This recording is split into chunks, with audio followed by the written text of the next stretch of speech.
There is a practice that, according to ancient Gnostic texts, Jesus shared only with his closest disciples, and which disappeared completely from the official teachings of Christianity. A practice so extraordinary that, by dedicating just 15 minutes a day to it, you could experience a direct connection with the Pleroma, that realm of pure light from which, according to these traditions, the human essence originates. And this is where everything gets interesting. You don't need temples, you don't need priests, you don't need complex ceremonies or sacred objects. You only need something that is already with you right now, your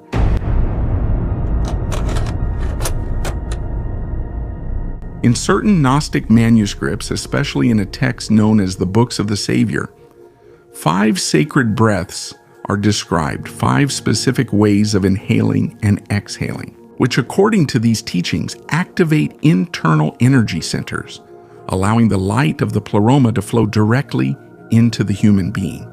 It is not presented as a metaphor, it is not presented as a symbol, it is not presented as a philosophical idea designed to inspire. It is described as a precise spiritual technology, a practical knowledge that, according to these texts, Jesus mastered and transmitted to those who were prepared to understand it. This raises an uncomfortable question. If there really were methods capable of allowing a direct connection with the divine, what would happen to the institutions built around intermediaries? According to the Gnostic view, that was exactly the problem. Because a person who learns to connect with the source on their own no longer depends entirely on external authorities to have a spiritual experience, no longer needs someone to translate the sacred for them, no longer needs someone else to tell them where to find God. The experience becomes direct, personal, and internal. That is what these texts claim. Many of these teachings were labeled as dangerous, which is why numerous writings disappeared. That's why entire communities that preserved this knowledge were persecuted and in some cases erased from history. And yet the knowledge did not disappear completely. It survived hidden, concealed in manuscripts, buried for centuries under the desert sand, waiting to be discovered again by future generations. Before we continue, ask yourself a question. Have you ever felt that during a deep breath, something difficult to explain happens? As if you weren't just inhaling air, as if there was a sensation of energy, clarity, or presence coming in with you. You may have ignored that moment. You may have thought it was your imagination, but the oldest traditions in the world teach something fascinating. That breathing is much more than we think. And to understand these practices, we first need to understand how those who taught them viewed breathing. In Aramaic, the word for spirit and breath shares the same essential meaning. Something similar happens in Hebrew. The Greeks used the word pneuma. In India, they spoke of prana. Cultures separated by thousands of kilometers came to a surprisingly similar conclusion. Breathing doesn't just move air, it moves glass. It moves energy. It moves consciousness. According to these teachings, every inhalation is a constant exchange between the human being and a reality much deeper than what the senses perceive. That's why, when ancient texts speak of the divine breath giving life to matter, they are not only referring to a biological process, they are talking about something more, of an invisible force capable of animating, transforming, and awakening. And that force, they claim, is still available in every breath. The problem is that most people never learn to use it consciously. They breathe to survive. They breathe to keep functioning, but they rarely breathe with genuine attention. It's like having an extraordinary tool and using only a small part of its capacity. According to the Gnostic texts, Yeshua understood this principle deeply. That's why he sought long periods of retreat. That's why he spent entire nights in contemplation. That's why his disciples described a presence that seemed to radiate something hard to put into words. The central idea is simple. When the way you breathe changes, your internal state changes. And when your internal state changes, the way you perceive reality changes. You start to notice patterns you used to ignore, intuitions you used to dismiss, connections that once seemed invisible. But there's something important you need to know before you learn the 5 sacred breaths.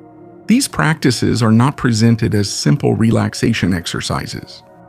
They were not designed just to help you feel calmer after a tough day. According to these teachings, they are tools for transformation. And every transformation has consequences.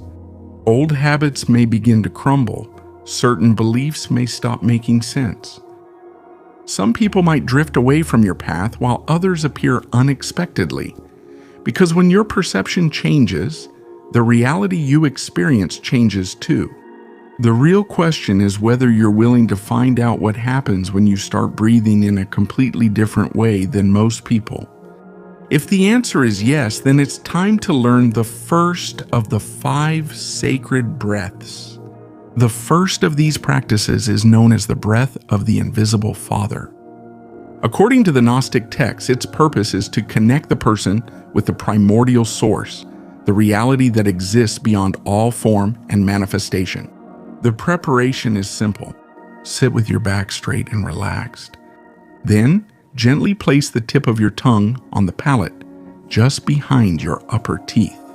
In many esoteric traditions, this position is believed to help complete an internal energy circuit. Now close your eyes. Inhale slowly through your nose while mentally counting to 7. As the breath enters, imagine a golden light descending from above and passing through the crown of your head. Visualize how that light travels through your entire body, filling every inner space. When you finish inhaling, hold your breath for 7 seconds. During that time, feel the light expanding. It's as if every cell were absorbing clarity, strength, and presence. Then exhale slowly through your mouth, counting to 7 again. And as the air leaves, imagine that they are leaving as well. The fear, the tension, the repetitive thoughts, and everything you no longer need to carry. When your lungs are empty, stay for another 7 seconds without breathing. That moment is important because according to these teachings, emptiness is not absence. It's potential. It's the space where anything can arise. That is a complete cycle. 7 seconds inhaling, 7 holding, 7 exhaling, 7 in stillness. Repeat the process 7 times. When you finish, remain silent for a few moments, not seeking anything, not expecting anything, just observing. Many describe a sensation of deep calm, as if the mental noise quieted down. Suddenly, like when a radio full of interference finally finds the right frequency. And right there, the next practice begins. The second one. He went out and he went out of the mouth, he went out of the mouth, and the air went out. Divine wisdom, the feminine principle of creation, the intelligence that gives shape and meaning to existence. Unlike the previous breathing exercise, here there are no pauses, everything flows. Everything moves continuously, like the waves of the ocean that never stop reaching the shore. Keep your back straight, place your left hand over your heart, and your right hand over your lower abdomen. Now inhale through your nose, expanding your belly first and then your chest. Fill your body from the bottom up, and without stopping for a moment, start exhaling through your nose as well, emptying your chest first and then your abdomen. It's a circular, continuous movement without interruptions. As you breathe, imagine a soft silver light entering with each inhalation, a light similar to the glow of the moon over a calm lake. Visualize that energy accumulating in the center of your abdomen, the place that many traditions consider a natural reservoir of vital force. With each exhalation, imagine that light expanding around you, forming a luminous field, like a protective sphere that gradually grows. Maintain this rhythm for several minutes. At the end, many people describe a sensation different from that of the first breathing exercise. Less intensity, more gentleness, more emotional balance. as if something inside had stopped resisting. As if for a moment everything was exactly where it should be. And then we come to the third practice. The breath of the sun, also known as the Christic breath. According to these teachings, its function is to awaken the divine spark that remains dormant in every human being. Sit again with your back straight. This time, place both hands on the center of your chest, one on top of the other. Inhale through your nose while counting to 4. And as you do it, imagine you're absorbing a bright golden light straight into your heart. Now comes the central part of the practice. Hold your breath for 16 seconds, 4 times longer than the inhalation lasted. While you hold your breath, imagine that light becoming brighter, more intense, more vivid, as if a small sun were lighting up in the center of your chest. Some people feel warmth, others feel expansion, or simply a presence that's hard to describe. Then slowly exhale through your nose, counting to 8. And as the air leaves, imagine all that accumulated light starting to radiate outward even more. Not just towards your body, but in all directions. As if your heart had become a source of light, light capable of illuminating everything around it. And without pausing, start again. 4 seconds inhaling, 16 seconds holding, 8 seconds exhaling, over and over again. According to the Gnostic tradition, this ratio represents the balance between receiving, transforming, and sharing spiritual energy. Complete 12 full cycles. And when you finish, stay for a few moments observing. Because something curious happens here. Even those who don't believe in symbolism usually notice that something changes. Maybe a sense of presence, maybe a serenity that's hard to explain, or maybe just the impression that for a few minutes they were much more awake than usual. And the most interesting thing is that there are still 2 more breaths to go. The ones that, according to these ancient texts, complete the process and prepare the practitioner for an even deeper experience. According to these teachings, when a person strengthens that inner light, something curious begins to happen. Their presence changes. Not necessarily because they say something different or do something extraordinary, but because they transmit a different energy. Some people are drawn to them without being able to explain exactly why. Others simply perceive a sense of trust, calm, or closeness. The Gnostic texts describe this phenomenon as the radiance of the Christ consciousness, and it is precisely there where the 4th sacred breath appears, the so-called breath of the Aeons. According to this tradition, its purpose is to harmonize the opposing forces within the human being and open perception to higher levels of consciousness. Unlike the previous practices, this one uses alternate nostril breathing. Sit down, humanity, with your back straight. Gently bend the breathing finger. It brings the right hand to the palm, and you use your thumb to breathe. Use your thumb to close your right nostril and your ring finger for the left. Close one nostril, breathe, and focus on feeling confident. Fosa nasal derecha. Portals of the environment of reconciliation. 4. Luego, the breathing, the deepest breathing. The breathing of the deepest aeons. The aeons up to 8. Without stopping, now inhale through the right side for 4 seconds. Hold again for 4. And exhale through the left side for 8. That's 1 complete cycle. Left to receive, right to release. Right to receive, left to release. While doing the exercise, imagine that the breath entering through the left side carries a gentle, receptive, and serene energy represented by a silver light. And when you inhale through the right, imagine an active, bright, and dynamic energy represented by a golden light. 2 distinct forces, 2 polarities, 2 seemingly opposite aspects that begin to work together. Because one of the most commonly repeated principles in ancient spiritual traditions is that true harmony doesn't come from eliminating opposites, but from integrating them: reason and emotion, action and contemplation, strength and sensitivity, light and shadow. Practice this breathing for several minutes. At the end, many people describe a sense of balance that's hard to achieve in everyday life, as if the mind had stopped pulling in opposite directions, as if for a moment everything was aligned. Gnostic texts claim that from that state, it becomes easier to perceive the guidance of higher intelligences, the so-called Aeons, not necessarily as spectacular apparitions. Because let's be honest, if suddenly a being of light appeared floating in front of you, probably the last thing you'd think is that you're having a spiritual experience. Rather, they talk about clear intuitions, deep feelings of guidance, a silent presence that seems to be dreaming you. And that brings us to the fifth and final breath, the most powerful of all, the breath of the Pleroma, also known as the breath of resurrection.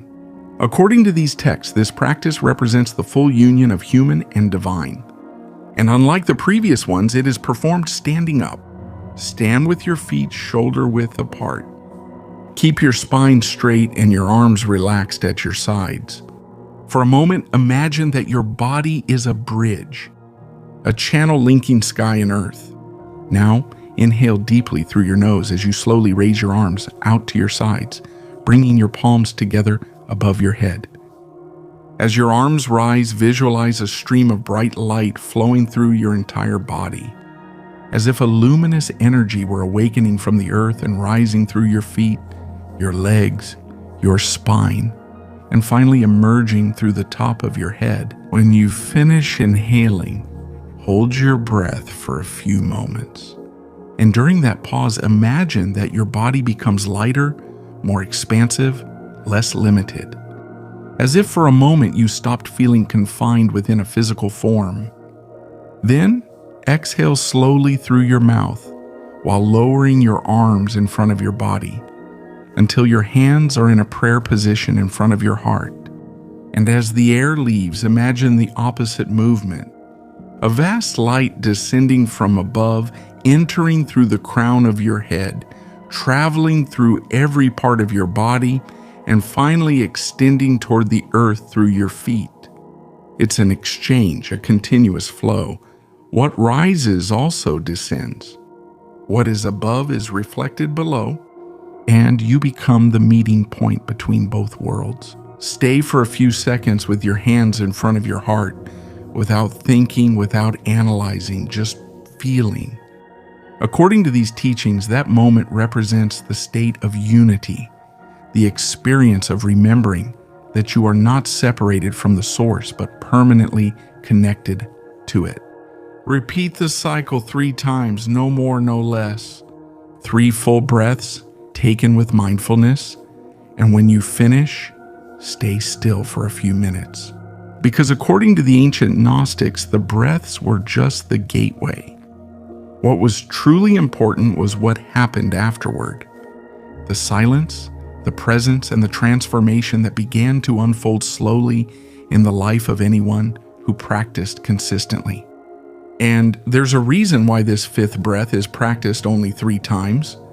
According to these teachings, its intensity is considerably greater than that of the previous ones. It's not about doing more repetitions to get better results. On the contrary here, the key lies in the quality of the experience, not in the quantity. When you finish the 3 cycles, sit down immediately and remain silent for a few minutes.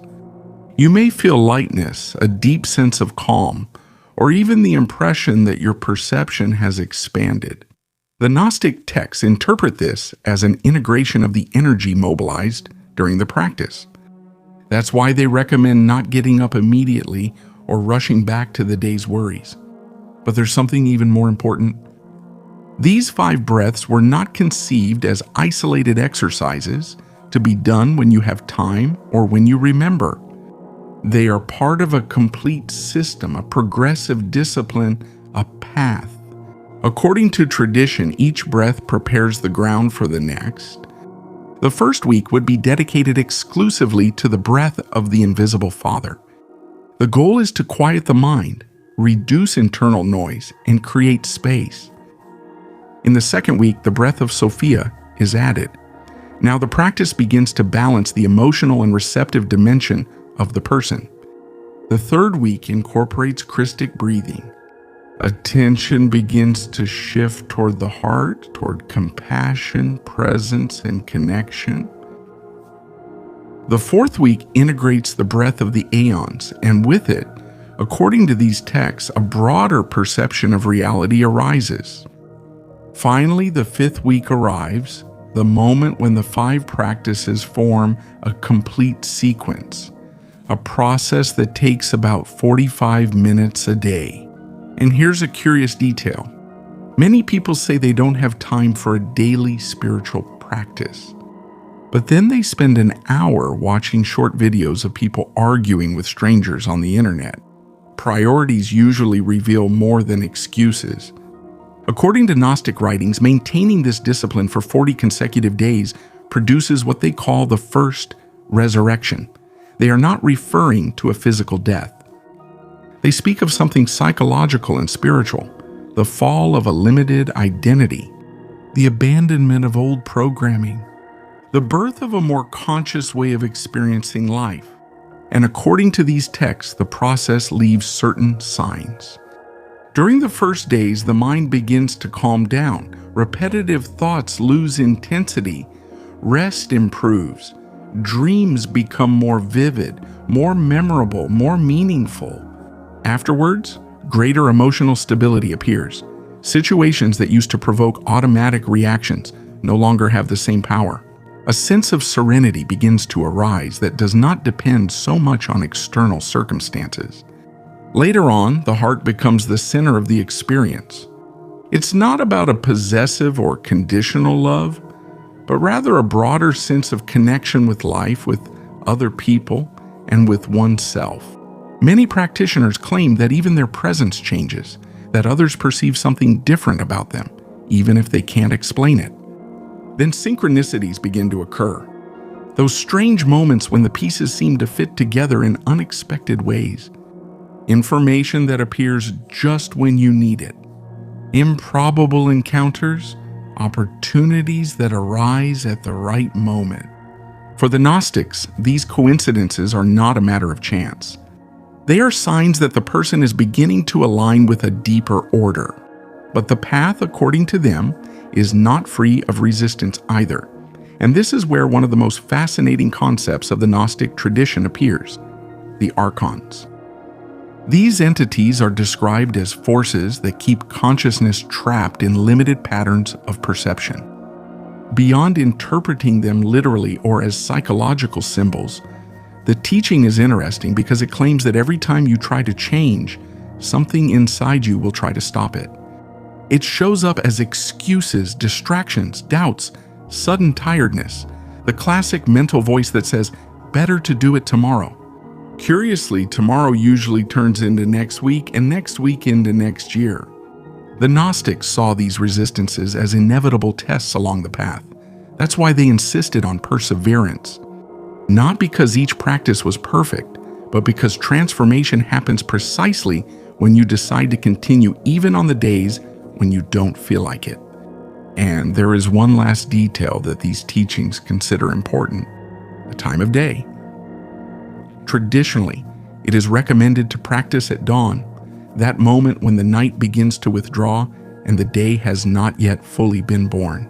Many spiritual traditions from different cultures have considered that period as especially suitable for contemplation. The world is quieter. The mind has not yet been swept away by daily worries. And there is a sense of renewal that is hard to find at other times. It is also recommended to create a simple space, nothing extravagant, nothing theatrical, a quiet place. Clean air, water nearby, and above all, no interruptions. Because the real work happens inside, not in the objects around you. And maybe that explains something fundamental. According to the Gnostic view, Yeshua wasn't simply trying to get people to accept a set of beliefs. He wanted them to experience, to discover, to verify for themselves. Because there's a huge difference between believing that a light exists and experiencing that light directly. It's one thing to hear people talk about the ocean, and a very different thing to dive into it. That's why Gnosis means knowledge obtained through experience. Not theory, not dogma, not repetition, experience. And that's the idea that runs through this whole system of breathing exercises. The idea that some truths may not need to be true, not blindly accepted nor automatically rejected, but explored, practiced, and personally verified. Because in the end, no teaching has real value if it doesn't transform the way you live. And maybe that's the most important question of all. What would happen if you dedicated 40 days to discovering it for yourself? What would change in your mind, in your emotions, in your perception, in your life? The ancient Gnostics claimed that after experiencing the light, it becomes impossible to see the world in exactly the same way again. And maybe that's why these teachings survived for centuries. Because beyond the text's beliefs or interpretations, they always point in the same direction. The direct experience of that which you have been searching for from the very beginning.